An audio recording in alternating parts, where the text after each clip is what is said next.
Ei, gente, agora eu vou continuar a leitura de Grande Sertão Veredas e eu parei aqui, então vamos continuar. Ah, e então, aí no súbito aparecer, Zé Bebelo chegou, se encostou quase em mim. Riobaldo Tatarana, vem cá. Ele falou mais baixo, meio grosso, com o que era uma voz de combinação, não era a voz de autoridade. Há de ver o que ele quisesse de mim? Para eu passar avante na posição, me transpor para um lugar onde se matar e morrer sem beiras, de maior marca? Andei e segui, presente que com Zé Bebelo tudo carecia mais era de ser depressa. Mesmo me levou, mas me levou foi para um outro cômodo.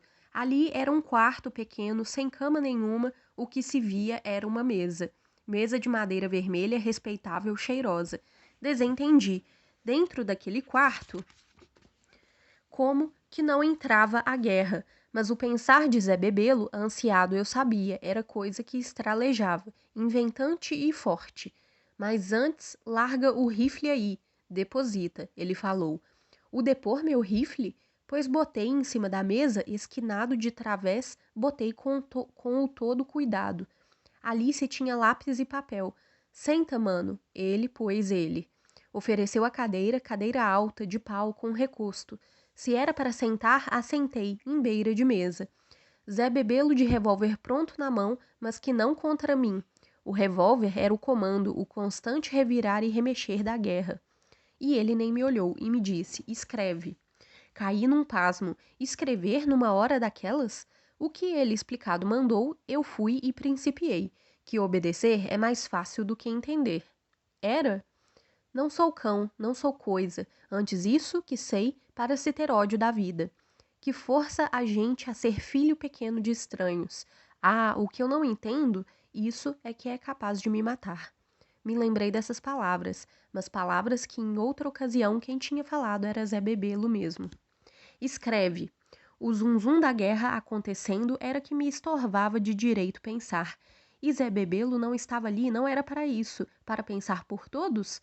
Como que fosse o papel, para o que carecia era pouco. Tinham de caçar mais papel qualquer, por ali devia de ter.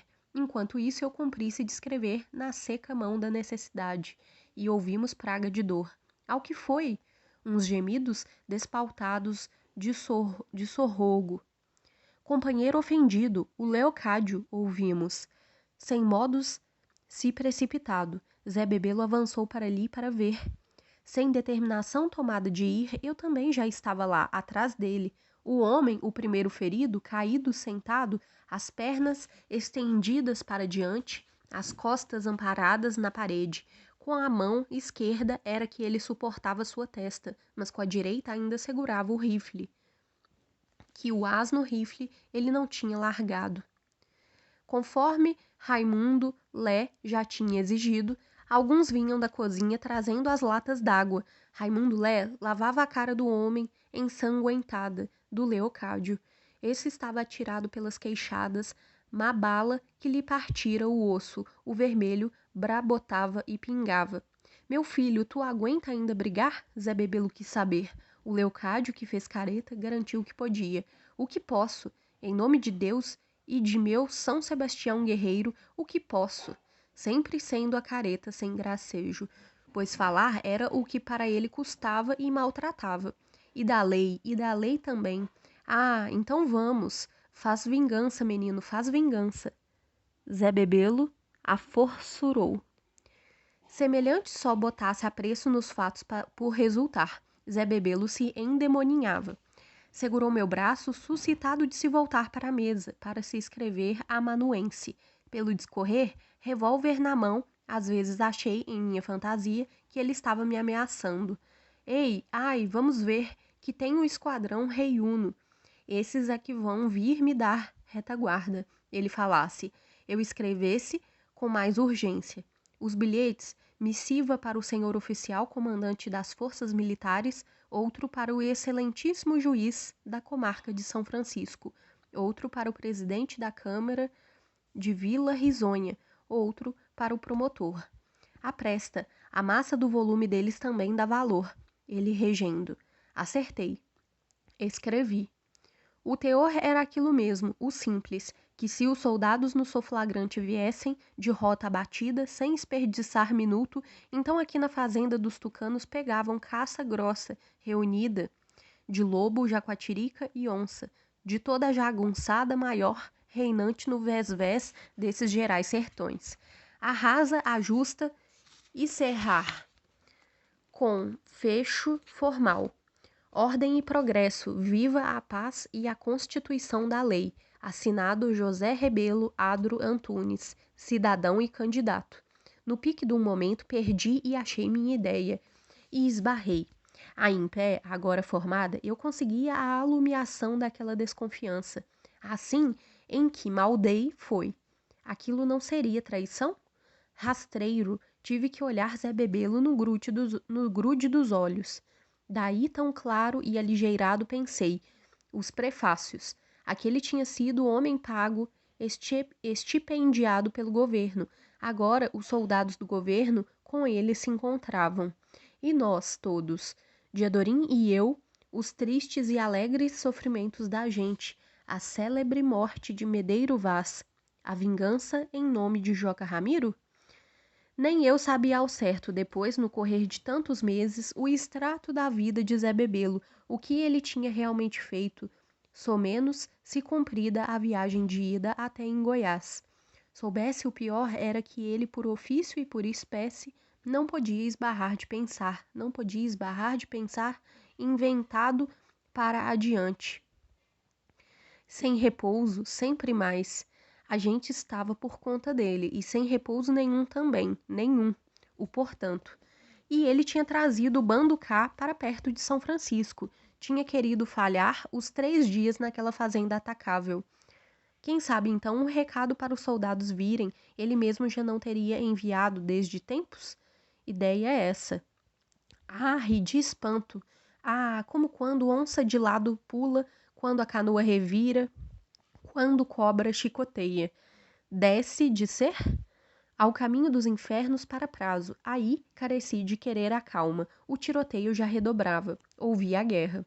De certo eu estava exagerado. Antes Zé Bebelo, havendo de ser mesmo chefe para a hora, safado capaz. Nem se desprazia. Oi, xô, pra esses munição não falta? Ele, escarnecendo, disse, quando as descargas vieram em salva mais forte. O fio-fio e os papocos. Ah, as balas que partiam telhas e que as paredes todas recebiam. Cacos caindo do alto. Te apressa, tatarana, que nós dois temos também de atirar, alegre dito. Na janela ali tinham pendurado igualmente um daqueles couros de boi. Bala dava zaque-zaque, empurrando o couro, daí perdia a força e baldava no chão. A cada bala, o couro se afastava brando no ter o choque, balangava e voltava no lugar, só com moça feita, sem se rasgar. Assim ele amortecia-as todas. Para isso era que o couro servia. Traição? Eu não queria pensar. Eu já tinha preenchido 3 cartas. Não é do tutuco nem dos zumbis das balas, o que daquele dia em minha cabeça não me esqueço, mas do bater do couro preto, adejante, que sempre duro e mole, no ar se repetia. Advindo que algum me trouxe mais papel, achado por ali, nos quartos, em remexidas gavetas. Só coisa escrita já de tinta firme, mas a gente podendo aproveitar o espaço embaixo ou a banda de trás, reverso dita. Que era que estava escrito nos papéis tão velhos? Um favor de carta de tempos idos, num vigente fevereiro 11, quando ainda se tinha imperador, no nome dele com respeito se falava, e noticiando chegada em poder de remessa de ferramenta, remédios, algodão trançado tinto. A fatura de negócios com escravos compra os recibos por Nicolau Serapião da Rocha. Outras cartas. Escreve, filho, escreve ligeiro. A traição, então? Altamente eu escutava os gritos dos companheiros, xingatório no meio da desbraga do quanto combate. Na torração. Aqui mesmo, esgueirados para a janela, o 200 e o rasgue embaixo agora ombreavam armas. Seu vez em quando a ponto atiravam. Assim como não pude, eu esbarrei outra vez e encarei Zé Bebelo sem final. Que é lá? Ele me perguntou, devia de ter me deduzido dos meus olhos mesmo melhor do que o que eu sabia de mim.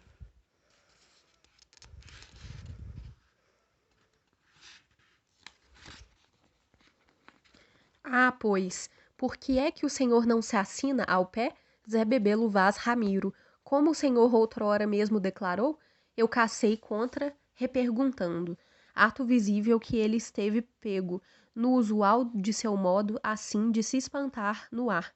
Conheci, às vezes também, um atraiçoa, sem nem saber o que é que está produzindo, as falsas ages, mas ele não tinha surpreendido a verdade do meu indagar, a expedição de minha dúvida. Conforme prazido consigo, recachou e me disse, me engambelando. Também pensei, tanto que pensei, mas não se pode. Muito alta e sincera é a devoção, mas o exato das praxes impõe é outras coisas. Impõe é o duro legal. Aí fui escrevendo. Simples fui, porque fui. Ah, porque a vida é miserável. A letra saía tremida no demoroso.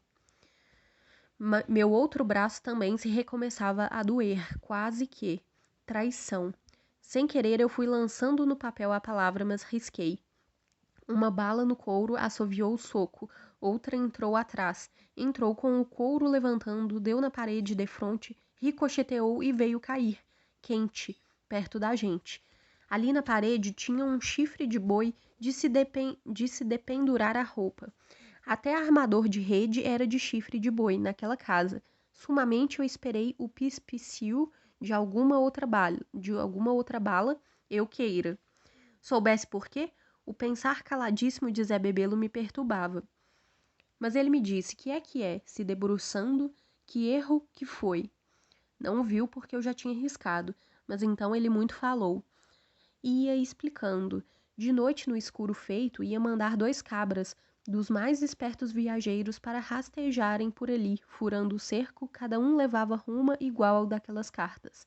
Assim, Deus azado ajudasse a eles, ou ao menos um deles conseguisse. Então era resumo certo que a soldadesca se movimentava de vir. Apareciam os trapezavam, apropositavam, arrebentavam com os Hermógenes. E a gente, eu perguntei. A gente, a ver que você não me entendeu, a gente obra jeito de se escapar no sererê da confusão. Antes, tanto que era muito difícil, eu repostei. Ah, sim, dificultoso é, meu filho, mas pego, é o nosso recurso. Se não se outra, que saldo é que temos? Zé Bebelo do dito sagaz, se regozijava. Então, com respeito, eu disse que a gente podia experimentar de fazer isso mesmo agora. Furar uma saída por entre os Hermógenes, brigando e matando. Eu disse isso, mas tinha esquecido de que era encostado em Zé Bebelo, no questionar. Aí, quem era que podia com a ideia daquele homem? Quem era que se sustentava? Aforo, pois. Assim ele me respondeu. Pois era, Tatarana. Olhe, escuta, pensa.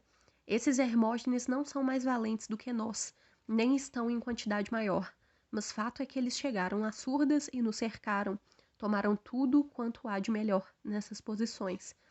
Asseados é que estão.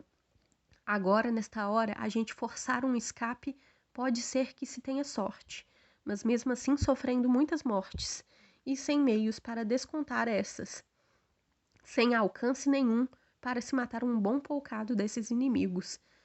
Tu entende? Mas, se os soldados chegarem, tem de dar o forte fogo primeiro contra os Hermógenes, fazendo neles muito estrago. Aí se foge com tensão só na escapula. Ao menos algum lucro se teve. Ah, tu vê o que se quer? Ah, o que tu também quer, pois não quer? Não nas artes que produzia, mas no armar de falar assim, ele era razoável.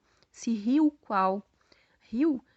Eu sendo água me bebeu, eu sendo capim me pisou, e me ressoprou, eu sendo cinza. Ah, não, então eu estava ali em chão, em acoô do acuado? Um ror de meu sangue me esquentou as caras, o redor dos ouvidos, cachoeira que cantava pancada. Eu apertei o pé na alpercata, espremi as tábuas do assoalho. Desconheci antes e depois uma decisão firme me transtornava.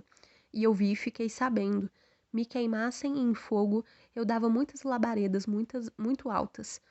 Ah, dava. O senhor acha que menos acho? Mais digo, mais fiz. Antes veja o que eu pensei, o que seguinte ia ser, e ficou formado um decreto de pedra pensada, que na hora de os soldados sobrechegarem, eu parava perto de Zé Bebelo. O que ele fizesse feição de trair, eu abocava nele o rifle, efetuava, matava só uma vez. E daí eu tomava o comandamento, o competentemente, eu mesmo, e represava a chefia e forçando os companheiros para a impossível salvação. Aquilo por amor do rijo leal eu fazia, era capaz, pelo certo que a vida deve de ser. Mesmo não gostando de ser chefe, descrendo do enfado de responsabilidades, mas fazia. Aí pego a faca punhal e o facão grande, tornei a pensar. Até chegar a hora eu não ia falar disso com pessoa nenhuma, nem com Diadorim, mas fazia, procedia. E eu mesmo sentia a verdade de uma coisa forte com a alegria que me supriu. Eu era Riobaldo, Riobaldo, Riobaldo. Ah, quase que gritei este nome, meu coração alto gritou. Ah, então, quando eu experimentei os gumes dos meus dentes e terminei de escrever o derradeiro bilhete, eu estive todo tranquilizado em um só. E sensato resolvido tanto que mesmo acho que aquele na minha vida foi o ponto e ponto e ponto. E entreguei o escrito a Zé Bebelo. Minha mão não espargiu nenhum tremor. O que regeu em mim foi uma coragem precisada, um desprezo de dizer. O que disse? O senhor chefe, o senhor é amigo dos soldados do governo. E eu ri. Ah, riso de escárnio, direito. Ri para me constar, assim que de homem ou de chefe nenhum eu não tinha medo. E ele se sustou, fez espantos. Ele disse, tenho amigo nenhum, e soldado não tem amigo. Eu disse, estou ouvindo. Ele disse, eu tenho é a lei, e soldado tem é a lei. Eu disse, então estão juntos. Ele disse, mas agora minha lei e a deles são as diversas, uma contra a outra. Eu disse, pois nós, a gente, pobres jagunços, não temos nada disso, a coisa nenhuma. Ele disse, minha lei, sabe qual que é, Tatarana? É a sorte dos homens valentes que estou comandando. Eu disse, mas se o senhor se reengraçar com os soldados, o governo lhe repraz e lhe premeia. O senhor é da política, pois não é? Ô, gente, deputado. Ah, e feio ri, porque estava com vontade. Aí pensei que ele fosse logo querer o agente se matar. A sorte do dia eu cutucava, mas ruim não foi. Zé Bebelo só encurtou o senho no carregoso, fechou a boca, pensou bem. Ele disse, escuta, Riobaldo Tatarana, você por amigo eu tenho e te aprecio, porque vislumbrei tua boca marca. Agora, se eu achasse o presumido com certeza de que você está desconcordando da minha lealdade por malícias, ou de que você quer me aconselhar canalhagem separada, velhaca, para vantagem minha e sua. Se eu soubesse disso, certo, olhe. Eu disse, chefe, morte de homem é uma só. Eu tossi. Ele tossiu. Então eu vou parar por aqui e a gente continua no próximo vídeo lendo Grande Sertão Veredas.